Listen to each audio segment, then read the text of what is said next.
Welcome back, everybody. Derrick Soo, your 2022 Oakland mayoral candidate and community advocate. A lot of folks been asking me, well, what does a community advocate really do? Well, first thing that we do, we listen to our neighbors. We listen to the community as to what issues may be at the forefront of a lot of people's concerns. And right now, one of the biggest concerns was homelessness. And so we have homeless folks all over Oakland. We know that. In the last pit count that was done earlier this year, we know that Oakland increased its homeless population by 24%. 24%. That's from 2019. And 2019 was the last pit count, and we had almost 5,000 homeless back then. So we've seen a big increase on population for people losing their homes, and folks setting up homeless camps all over Oakland and creating problem situations for residents of neighborhoods, schools, businesses, and also property owners.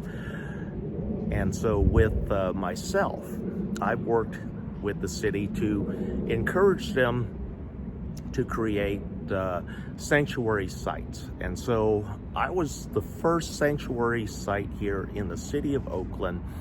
I was sanctioned by Mayor Libby Schaaf, March 18th of 2018. So this has been a sanctuary site since. And yes, we've had our ups and downs, we've had our issues, but each time I work to address those issues that the city brought forth, and also neighbors that brought forth. And so I'm going to turn this around and we're going to take a little walk here, and I'm going to show you what I've done. Okay, all of this just 48 hours ago was full of trash. The camp, we had stolen cars, we had piles of trash way down at the far end there. We're going to take a walk down there, and you see Bart. On the other side of Bart, there's a business that has been here in Oakland since 1906, and that is AB&I Foundry.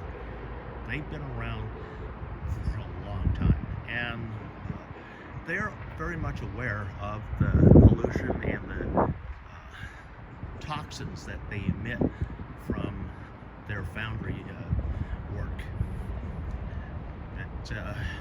We've cleared up a lot of garbage here.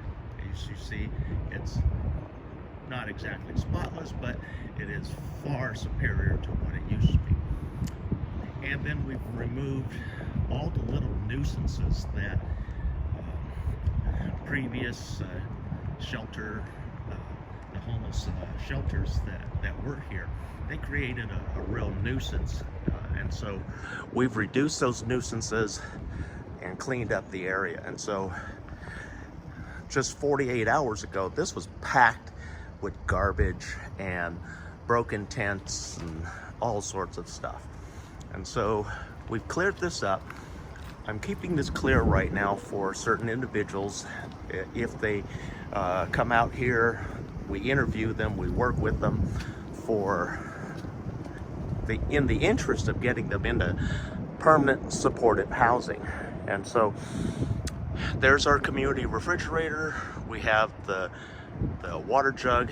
That is something that I also, as a community advocate, I help provide. I talk to a lot of different donors all across Oakland and Alameda County to help feed the neighborhood. It not only feeds the folks here that live here in the encampment, but it also helps feed the families, the housed families in the neighborhood that are struggling with keeping food on the table. And so this becomes a resource that the entire neighborhood uses. Right now, right here is the shower that we put together earlier this year. And then we have this right here.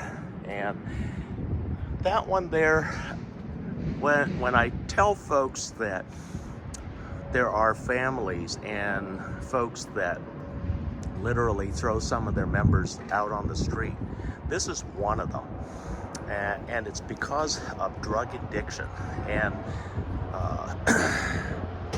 the individuals here, one is a criminal, but he's now working regularly on a job, and so he's making some changes. The other one is still having some drug issues, and when that individual gets thrown out, they come here, and we have to deal with them. And then you see this was all full of garbage here. This driveway had a stolen van that was partially stripped, loaded with garbage. So now AT&T has their driveway back. And we also short the area of Criminal Corner. We reduced it by a full 20 feet and cleared up everything.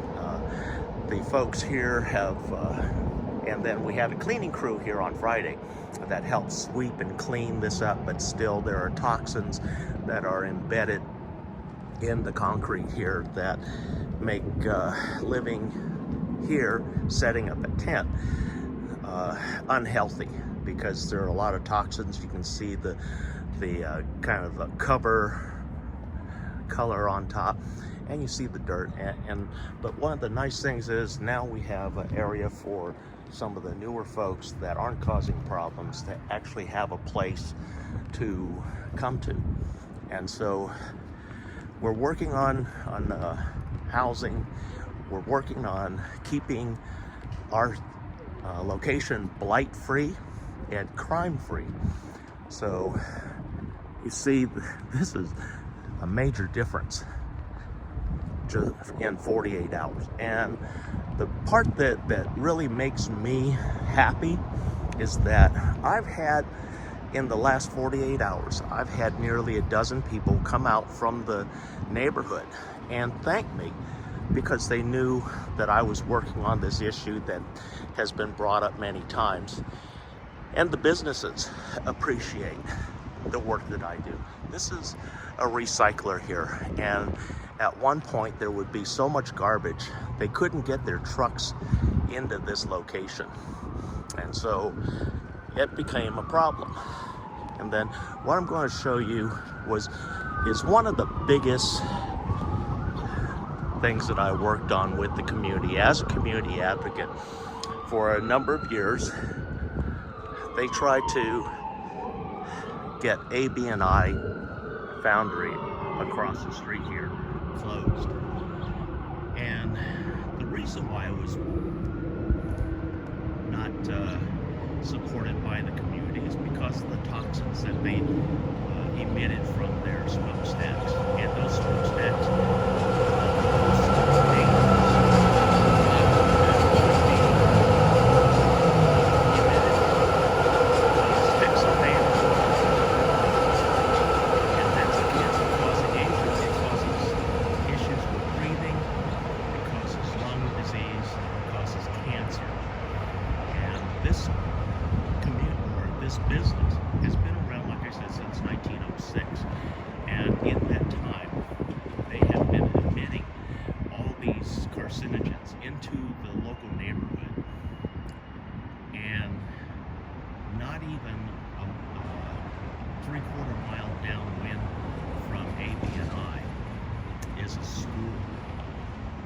children have been poisoned by this foundry for decades. And we have the medical records that go back and show this and document this.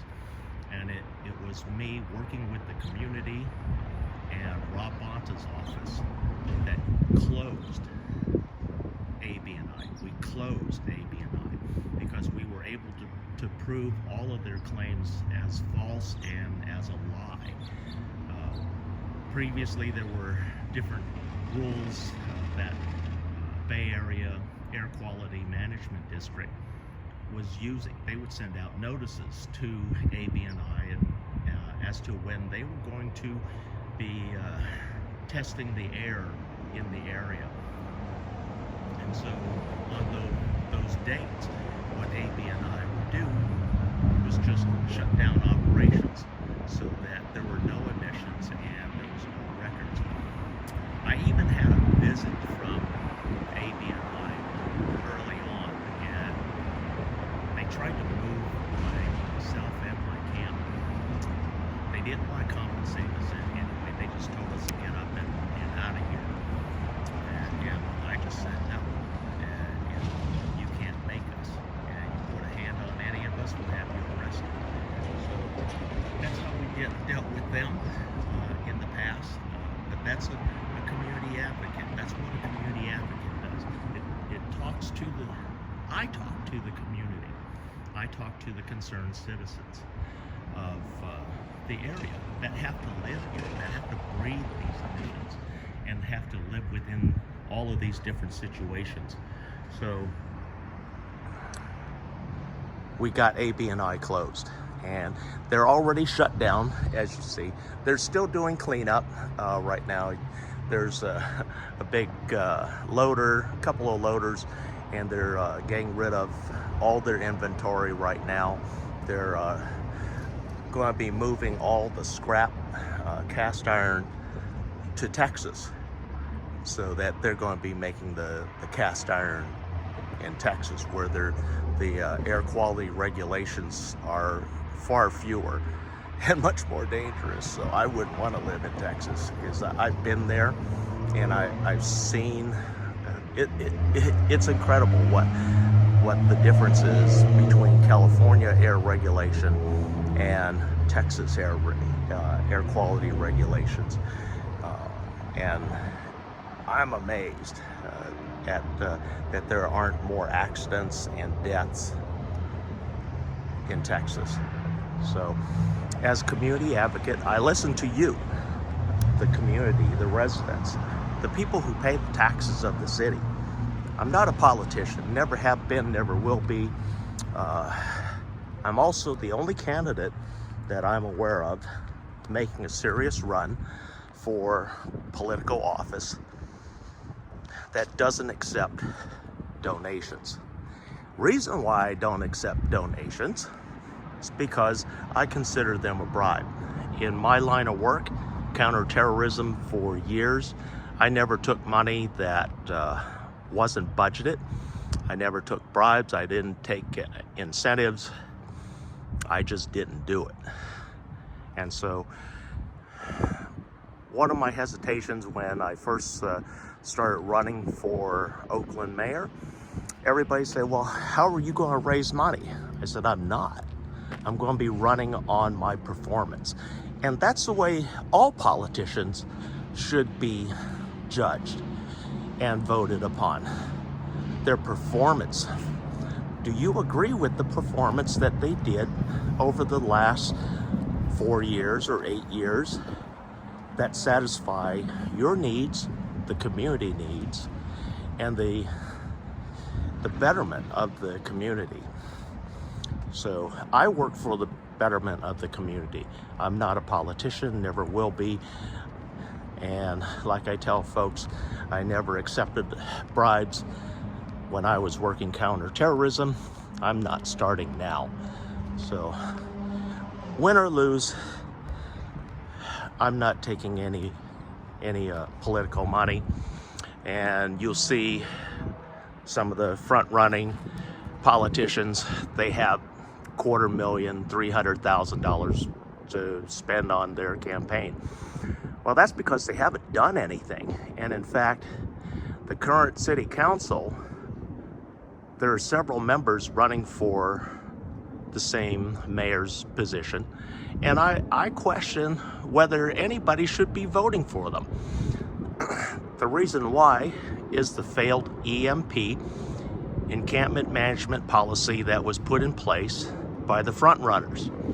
They voted, they lied to all of us who are on the HOG committee here in Oakland, and the HOG committee is Homeless Advocacy Working Group. And this group is not only homeless folks, but housed folks, businesses, lawyers, and also city officials. And back when the EMP was not in place, it was just going to be voted upon, we were told by all the front runners, plus those that are up for re-election, that they would not vote for the EMP. And there was nearly 12 hours of discussion about the EMP and how unjust it was, and that it wasn't a fair assessment of what was going on, and what should be happening. And then these are folks that didn't offer housing, and housing is a requirement, by Martin versus Boise, a landmark case here in California, and it was upheld by the Ninth Circuit Court of Appeals here in San Francisco. So housing must be included when you relocate and move people, and City of Oakland constantly violated that. I mean, constantly. In fact, they defied a judge's restraining order once. So, that can't be. There's several lawsuits against the City of Oakland. We have 7 that are currently being heard, and so we'll see how that goes. But as a community advocate, my job is to listen to you and do what is best for the neighborhoods and for the residents of Oakland. And I also need your help in finalizing my position on the November 8th ballot. So I need folks to come on out, whether you come here to my nice clean site here at 860 77th Avenue to help me. I have nomination petitions, and what I need is your signature. I need Alameda County registered voters, specifically for the City of Oakland, and I need your signature and just your voting information on the nomination ballot. I have just another week to go to collect those important signatures that help me get on that ballot.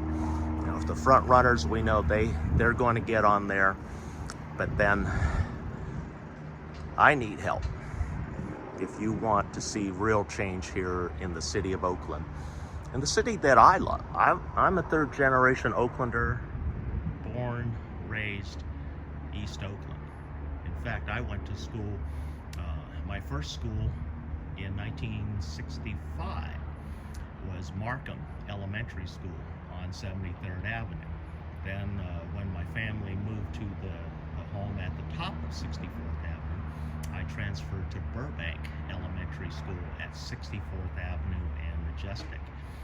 And then when I graduated, or got promoted from elementary school into middle school, I attended Frick Junior High School along the 64th Avenue corridor and Foothill. And so I am born, raised East Oakland. I watched the transition and what we called back then white flight from East Oakland, where East Oakland turned from predominantly white neighborhood to mostly black neighborhood. In fact, one of my closest friends was one of the barrier breakers and his family broke the covenant along 82nd Avenue. And so that's what brought people of color into East Oakland back in the late 40s. So I have a lot of involvement with the city. I need to hear from you. I need your support. I need your help on getting on the November 8th ballot.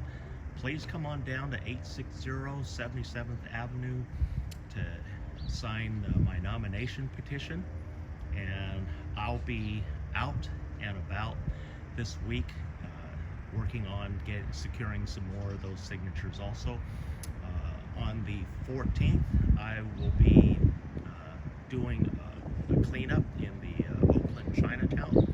So come on out and meet me there, and you'll be able to be some of the last folks that will be able to sign my nomination petition, because I have to have it in no later than the 17th of this month. So I have 10 more days to gather and install or put in my nomination petitions.